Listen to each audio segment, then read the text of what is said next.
ನಮಸ್ಕಾರ ಸ್ನೇಹಿತರೆ, ನಮ್ಮ ಅಡುಗೆ ಮನೆಗೆ ಸ್ವಾಗತ.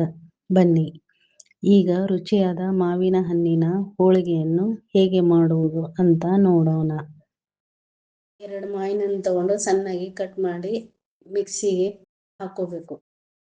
ಆನಂತರ 1 ಬೌಲು ಗೋಧಿ ಹಿಟ್ಟನ್ನು ತಗೊಂಡು ಸ್ವಲ್ಪ ರುಚಿಗೆ ತಕ್ಕಷ್ಟು ಉಪ್ಪು ಹಾಕಿ, ನೀರು ಹಾಕಿ, ಸ್ವಲ್ಪ ಮಾವಿನ ಹಣ್ಣಿಂದು ಪೇಸ್ಟ್ ಮಾಡ್ಕೊಂಡಿದ್ದು ಅರ್ಧ ಹಾಕಿ ಕಲಿಸಿಟ್ಕೋಬೇಕು ಗೋಧಿ ಹಿಟ್ಟನ್ನು.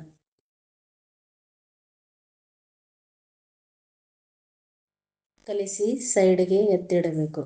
1 ಕಪ್ಪು ಕೊಬ್ಬರಿ ತಗೋಬೇಕು ತುರಿದಿದ್ದು, ಅದನ್ನು ಮಿಕ್ಸಿಗೆ ಹಾಕಿ 1 ಕಪ್ಪು ಚಿರೋಟಿ ರವೆ ತಗೋಬೇಕು. ಅದನ್ನು 1 ಸ್ಪೂನು ತುಪ್ಪ ಹಾಕಿ, ನಂತರ ತುರಿದಿಟ್ಟ ಕೊಬ್ಬರಿಯನ್ನು ಅದರಲ್ಲಿ ಹಾಕೋಬೇಕು ಚಿರೋಟಿ ರವೆಯಲ್ಲಿ.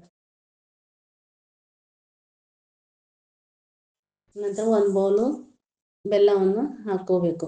ಆಮೇಲೆ ಮಾವಿನ ಹಣ್ಣಿಂದು ಪೇಸ್ಟ್ ಮಾಡಿದ್ದು ಅದನ್ನು ಕೂಡ ಹಾಕ್ಕೊಂಡು ಚೆನ್ನಾಗಿ ಕಲಿಸ್ಬೇಕು.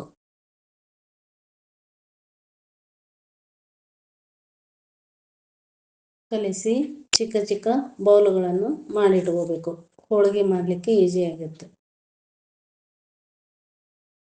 ನಂತರ ಒಂದು ಸ್ವಲ್ಪ ಹಿಟ್ಟನ್ನು ತಗೊಂಡು ಅದರಲ್ಲಿ ಬೌಲ್ ಇಟ್ಟು ಹೋಳಿಗೆ ಮಾಡಲಿಕ್ಕೆ ರೆಡಿ ಮಾಡಬೇಕು.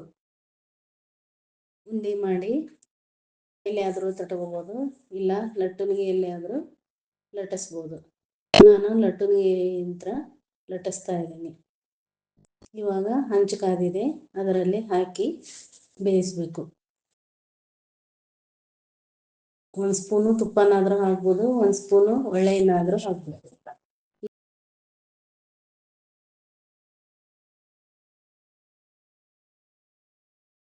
ಮತ್ತೆ 1 ಸ್ಪೂನು ತುಪ್ಪ ಹಾಕಿದ್ದೀನಿ.